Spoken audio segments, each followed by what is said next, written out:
নমস্কার বন্ধুরা, সহজ পাঠশালা চ্যানেলে আপনাদের সকলকে স্বাগত। আজ আমি উপস্থিত হয়েছি আরও একটি অডিও ক্লাস নিয়ে ওয়েস্ট বেঙ্গল এসএলএসটি নবম দশম শ্রেণীর ইন্টারভিউয়ের জন্য। আজকে আমাদের যে টপিকটি আমরা বেছে নিয়েছি, ভারতের নদ নদী বা ড্রেনেজ সিস্টেম অফ ইন্ডিয়া। তো এখানে এই চ্যাপ্টার বা এই টপিকটি থেকে যে ধরনের প্রশ্নগুলি আসতে পারে সেগুলি নিয়ে আলোচনা করব এবং তার সম্ভাব্য উত্তর আমরা কিভাবে দিতে পারি তার একটা বিস্তারিত আলোচনা করব। তো চলুন শুরু করা যাক। আজকে আমাদের প্রথম প্রশ্ন যদি এভাবে করা হয়ে থাকে, ড্রেনেজ বেসিন, নদ নদী বা ড্রেনেজ সিস্টেম ওয়াটারশেড, তো এই দুইয়ের মধ্যে মূল পার্থক্য কি? ড্রেনেজ বেসিন এবং ওয়াটারশেড বা জলবিভাজিকা, এই দুইয়ের মধ্যে মূল পার্থক্য কি? আমরা এইভাবে উত্তরটি দিতে পারি যে একটি নদী এবং তার উপনদী সমূহ যে অঞ্চলের জল নিষ্কাশন করে তাকে বলা হয় ড্রেনেজ বেসিন। ওয়াটারশেড এই আবার দুটি ড্রেনেজ বেসিনকে এবং মানে আলাদা করছে যে উচ্চভূমি, পৃথক করছে যে উচ্চভূমি, তাকে বলা হচ্ছে ওয়াটারশেড। যে একটি তাহলে ড্রেনেজ বেসিন হলো একটি বড় এলাকা, যেমন গঙ্গার জল নিষ্কাশন করে ড্রেনেজ বেসিন বলা হয়। গঙ্গা নদী এবং তার ট্রিবিউটারি সমস্ত মিলে যে অঞ্চলের উপর দিয়ে প্রবাহিত হচ্ছে সেটাই হলো ড্রেনেজ বেসিন। আর অন্যদিকে ওয়াটারশেড হলো সেই সীমানা বা পাহাড় যা দুটি নদী অববাহিকাকে আলাদা করছে। ড্রেনেজ বেসিন হলো বড় নদীর ক্ষেত্রে আমরা রিভার বেসিন এবং ছোট নালা বা নদীর ক্ষেত্রে আমরা ওয়াটারশেড এই শব্দটি ব্যবহার করে থাকি। পরবর্তী প্রশ্ন যদি এভাবে করা হয়ে থাকে যে হিমালয়ের যে নদী সেগুলিকে কেন অ্যান্টিসিডেন্ট ড্রেনেজ বলা হয়, কাকে আলাদা করছে? পূর্ববর্তী নদীর ক্ষেত্রে আমরা রিভার বেসিন কেন বলা হয়? আমরা এইভাবে আমরা বলতে পারি যে যে নদীগুলি পাহাড়ের উত্থানের আগে থেকেই বিদ্যমান ছিল যদি এভাবে করা হয় এবং পর্বতকে কেটে নিজেদের পথ বজায় রেখেছে, তাদেরকে বলা হয় অ্যান্টিসিডেন্ট রিভার। যেমন সিন্ধু, শতদ্রু, ব্রহ্মপুত্র, এগুলি হিমালয় তৈরির আগে থেকেই কিন্তু প্রবাহিত নদীগুলি পাহাড়ের উত্থানের আগে থেকেই বিদ্যমান ছিল। পরবর্তী পর্বতকে কেটে হিমালয়ের পথ তৈরির আগে কিন্তু এই নদীগুলি প্রবাহিত হতো এবং হিমালয় যখন উপরে উঠছে, হিমালয়ের উত্থান যখন ঘটছে, তখন এই নদীগুলি ক্রমাগত নিম্নক্ষয় বা ডাউন কাটিং করে গভীর গিরিখাত তৈরি করেছে, অর্থাৎ পাহাড় কিন্তু নদীকে আটকাতে পারেনি। পরবর্তী প্রশ্ন যদি এভাবে করা হয়ে থাকে যে উত্তর এবং দক্ষিণ ভারতের যে নদী তাদের জলপ্রবাহের প্রকৃতি তখন এই কোন দিক থেকে আলাদা, তাদের ফ্লো নেচার হয় বা এর মধ্যে ডিফারেন্সিয়েশন, গভীর গিরিখাত, আমরা এইভাবে উত্তরটি দিতে পারি যে উত্তর ভারতের নদীগুলি মূলত চিরপ্রবাহী বা পেরেনিয়াল এবং দক্ষিণ ভারতের নদীগুলি মূলত মৌসুমী বা এফিমেরাল বা সিজনাল আমরা বলতে পারি। উত্তর ভারতের নদীগুলি কেন পেরেনিয়াল? কারণ এগুলি হিমবাহের বরফ গলা জল এবং বৃষ্টি উভয় থেকেই জল পায়, কিন্তু দক্ষিণ ভারতের নদীগুলি সম্পূর্ণভাবে মৌসুমী বৃষ্টির উপর নির্ভরশীল, তাই গ্রীষ্মকালে এগুলি প্রায় শুকিয়ে যায়। এবং পরবর্তী প্রশ্ন যদি এভাবে বলা হয়ে থাকে যে পঞ্চনদ বা পঞ্চনদ বলতে কোন নদীগুলিকে বোঝায়, আমরা এইভাবে উত্তরটি দিতে পারি যে ঝিলাম, চেনাব, রবি, বিয়াস নদীগুলি এবং শতদ্রু মৌসুমী বৃষ্টি এই পাঁচটি নদী পাঞ্জাব অঞ্চলের মধ্য দিয়ে প্রবাহিত হয়ে একত্রে সিন্ধু নদীর সাথে মিলিত হয়। এদের মিলিত প্রবাহকেই বলা হয় পঞ্চনদ। পরবর্তী প্রশ্ন যদি এভাবে উত্তরটি দিতে পারি যে বলা হয়ে থাকে করা হয়ে থাকে যে গঙ্গা নদীর গুরুত্ব, সাংস্কৃতিক এবং অর্থনৈতিক গুরুত্ব ভারতের ক্ষেত্রে এই বলুন।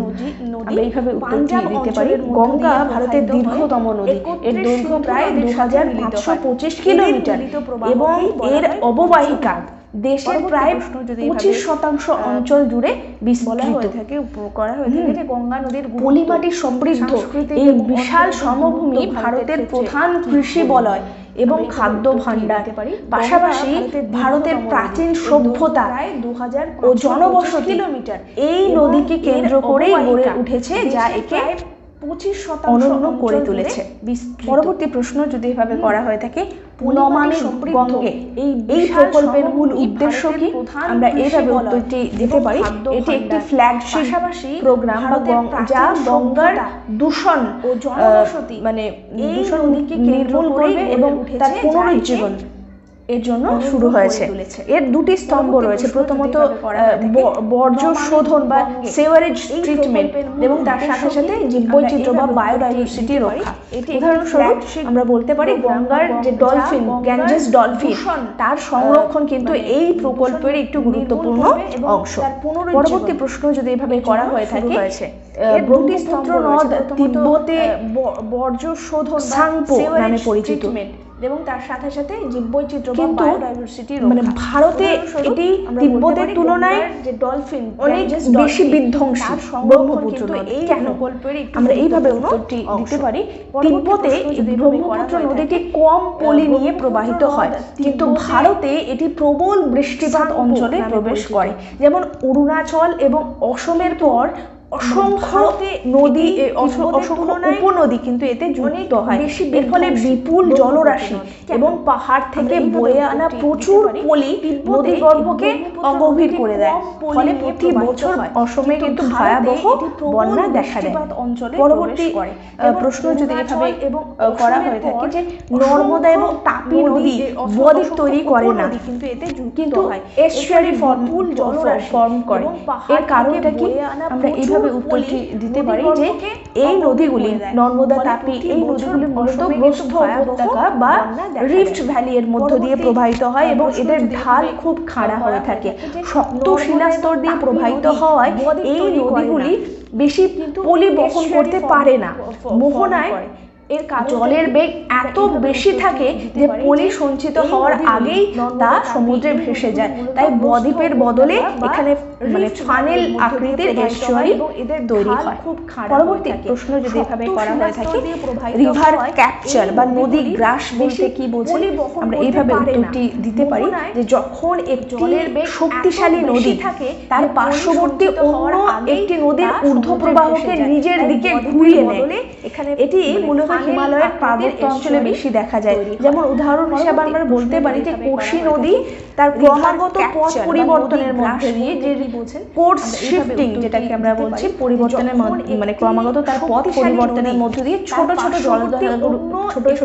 জলধারাগুলিকে হ্রাস করে নেয়। এইভাবে রিভার ক্যাপচারের ঘটনা ঘটে থাকে। পরবর্তী প্রশ্ন যদি এভাবে করা হয়ে থাকে যে দক্ষিণ ভারতের নদীগুলির ক্ষেত্রে জল বিভাজিকা বা ওয়াটার ডিভাইড এর কাজ করে কোনটি? পরিবর্তনের আমরা এইভাবে উত্তরটি দিতে পারি, ছোট ছোট জলধারা পশ্চিমঘাট পর্বতমালা এইভাবে রিভার ক্যাপচারের ঘটনা ঘটে থাকে। মূলত এই দক্ষিণ ভারতের নদীগুলির জল বিভাজিকা হিসেবে কাজ করে। পশ্চিমঘাট পর্বতমালা পশ্চিম উপকূলের খুব কাছে হওয়ায় এটি ভারতের প্রধান জল বিভাজিকা হিসেবে কাজ করে। এর একদিকে উৎপন্ন নদীগুলি আরব সাগরে পড়ে এবং অন্যদিকে নদীগুলি বঙ্গোপসাগরে গিয়ে মেশে। পরবর্তী প্রশ্ন যদি এভাবে করা হয়ে থাকে যে গোদাবরীকে কেন দক্ষিণ গঙ্গা বা দক্ষিণ গঙ্গা বলা হয়ে থাকে? আমরা এইভাবে উত্তরটি দিতে পারি যে এটি দক্ষিণ ভারতের দীর্ঘতম নদী। এর দৈর্ঘ্য প্রায় 1468 কিলোমিটার। গঙ্গা যেমন উত্তর ভারতের দীর্ঘতম এবং পবিত্র, গোদাবরীও তার দৈর্ঘ্য এবং অববাহিকার আকার এবং গুরুত্বের দিক থেকে দক্ষিণ ভারতের গঙ্গা বলা হয়ে থাকে। উত্তর ভারতের গঙ্গা নদীরই সমতুল্য, তাই একে দক্ষিণ গঙ্গা বলা হয়ে থাকে। পরবর্তী প্রশ্ন যদি এভাবে করা হয়ে থাকে, লুনি নদীকে কেন অন্তর্বাহিনী নদী বা ইনল্যান্ড ড্রেনেজ বলা হয়? আমরা এইভাবে উত্তরটি দিতে পারি যে নদী কোনো সমুদ্রে না মিশে মরুভূমি বা হ্রদে শেষ হয়ে যায় তাকে বলা হয় অন্তর্বাহিনী নদী। যেমন লুনি আরাবল্লী পর্বত থেকে উৎপন্ন হয়ে কচ্ছের রণ বা যেটাকে আমরা বলি রান অফ কচ্ছ এই জলাভূমিতে হারিয়ে গেছে। এটি সাগরে পৌঁছাতে পারে না বলে এটি ভারতের একটি প্রধান অন্তর্বাহিনী নদী। পরবর্তী প্রশ্ন যদি এভাবে করা হয়ে থাকে, ডেনড্রাইটিক ড্রেনেজ প্যাটার্ন বলতে কি বোঝেন?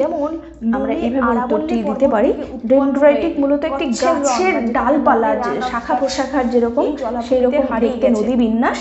ভারতের উত্তরের যে সমভূমিতে নদীগুলি মূলত এই ধরনের বৃক্ষরূপী নদী বিন্যাস দেখা যায়, যেখানে ভূপৃষ্ঠের শিলাস্তর সমপ্রকৃতির হয়ে থাকে এবং সেখানে নদী এবং তার উপনদীগুলি একটি সুশৃঙ্খল বৃক্ষাকার রূপ নিয়ে থাকে।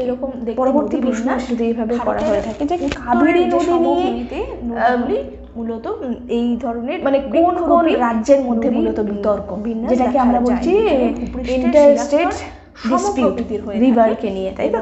সেখানে নদী, তাহলে আমরা এইভাবে উত্তরটি দিতে পারি এটি একটি আন্তঃরাজ্য নদী এবং এর জলের উপর নির্ভর এই যে কর্ণাটক এবং তামিলনাড়ু এই উভয় রাজ্যের কৃষি এবং শিল্প নির্ভরশীল।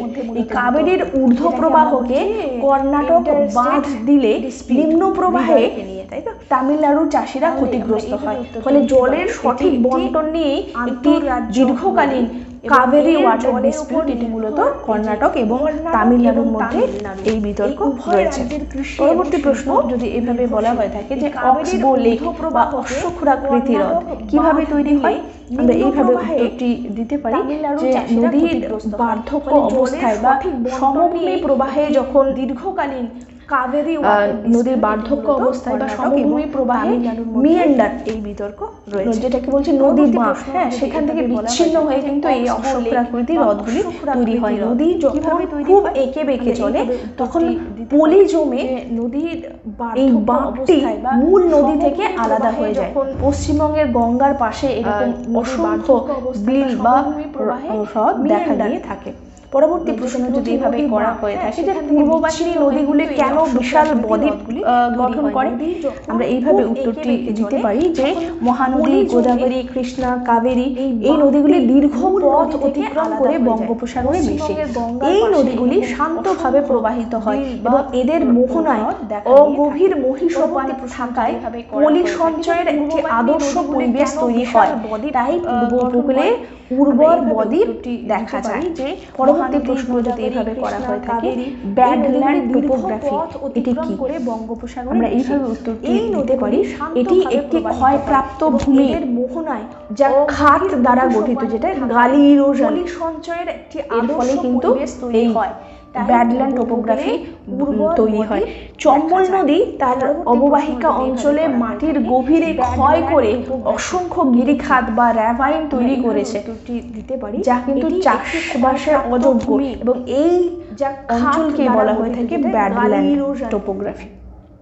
পরবর্তী প্রশ্ন এভাবে যদি করা হয় থাকে যে কোশি নদীকে কেন বিহারের বৃক্ষ বলা হয়, আমরা এইভাবে উত্তরটি দিতে পারি যে এটি অত্যন্ত দ্রুত বা র্যাভাইন তৈরি করেছে, এর দ্রুত এর গতি পরিবর্তন অযোগ্য করে এবং ভয়াবহ বন্যা ঘটায়। হিমালয় থেকে নেমে আসার সময় এটি প্রচুর পরিমাণে পলি নিয়ে আসে, যা নদী গর্ভে জমা হয়ে নদীর পথ আটকে দেয়, ফলে নদীটি বারবার ডানে বামে সরে গিয়ে যে আশপাশের গ্রামগুলিকে ভাসিয়ে দেয়। পরবর্তী প্রশ্ন যদি এভাবে করা হয়ে থাকে যে নদী সংযোগ প্রকল্প বা যেটাকে আমরা বলে থাকি রিভার ইন্টারলিঙ্কিং প্রজেক্ট, এর সুবিধা এবং অসুবিধাগুলি কি কি, আমরা এইভাবে উত্তরটি দিতে পারি যে এটি কি করছে উদ্বৃত্ত বা সারপ্লাস রিজিয়ন থেকে, যেখানে ডেফিসিট রিজিয়ন অভাবগ্রস্ত অঞ্চলের নদীগুলোকে যুক্ত করার একটা পরিকল্পনায় হলো এই রিভার ইন্টারলিঙ্কিং। এর সুবিধা কি, খরা এবং বন্যা নিয়ন্ত্রণ, যেমন কেন বেতোয়া প্রজেক্ট। কিন্তু এর অসুবিধা হলো এর ফলে স্থানীয় বাস্তুতন্ত্রের ভারসাম্য নষ্ট হতে পারে এবং অনেক বনভূমি কিন্তু ডুবে যেতে পারে। পরবর্তী প্রশ্ন যদি এভাবে করা হয়ে থাকে যে কৃষ্ণা নদীর উপনদীগুলির নাম কি এবং এটি কোথায় পড়ে, আমরা এইভাবে উত্তরটি দিতে পারি যে যেমন তুঙ্গভদ্রা, কয়না, ভীমা, মুসি এগুলি মূলত কৃষ্ণা নদীর উপনদী। এটি অন্ধ্রপ্রদেশের উপকূল দিয়ে গিয়ে বঙ্গোপসাগরে পড়ে। এটি দক্ষিণ ভারতের দ্বিতীয় বৃহত্তম পূর্ববাহিনী নদী। এর উপনদী তুঙ্গভদ্রা, সেটি কিন্তু মধ্যযুগীয় মেডিভেল পিরিয়ডে যে বিজয়নগর সাম্রাজ্য তার জীবন রেখা লাইফ লাইন ছিল এই তুঙ্গভদ্রা রিভার। মূলত কৃষ্ণা নদীর উপনদী। এটি অন্ধ্রপ্রদেশের উপকূল দিয়ে গিয়ে বন্ধুরা আমার একটি ছোট ভুল হয়ে গেছে। প্রথমে আমি যে ড্রেনেজ বেসিন এবং ওয়াটার শেডকে আমি ওয়াটার ডিভাইডের সাথে বা জলবিভাজিকার সাথে গুলিয়ে ফেলেছিলাম। তো সেই প্রশ্নটি আমি আরেকবার বলে দিতে চাই যে ড্রেনেজ বেসিন এবং ওয়াটার শেড এই দুয়ের মূল পার্থক্য কি, আমরা এইভাবে উত্তরটি দিতে পারি যে একটি নদী এবং তার উপনদীগুলি যে অঞ্চলের মধ্য দিয়ে প্রবাহিত হচ্ছে সেটি হলো ড্রেনেজ বেসিন। আবার এই দুটি ড্রেনেজ বেসিনকে যে পৃথককারী উচ্চভূমিকে সেটাকে বলা হচ্ছে ওয়াটার শেড। ড্রেনেজ বেসিন একটি বড় এলাকা যেমন গঙ্গা রিভার বেসিন, আর ওয়াটার শেড কি হলো সেই সীমানা বা পাহাড় যা দুটি নদী অববাহিকাকে আলাদা করছে। বড় রিভারের ক্ষেত্রে আমরা রিভার বেসিন এবং ছোট নালা বা নদীর ক্ষেত্রে ওয়াটার শেড এই শব্দটি ব্যবহার করে থাকি, সেটাকে বলা হচ্ছে ওয়াটার শেড। ড্রেনেজ বেসিন একটি বড় এলাকা যেমন গঙ্গা রিভার বেসিন, আর ওয়াটার শেড কি হলো সেই সীমানা বা পাহাড় যা দুটি নদী অববাহিকাকে আলাদা করছে। বড় রিভারের ক্ষেত্রে আমরা রিভার বেসিন এবং ছোট নালা বা নদীর ক্ষেত্রে ওয়াটার শেড এই শব্দটি ব্যবহার করে থাকি।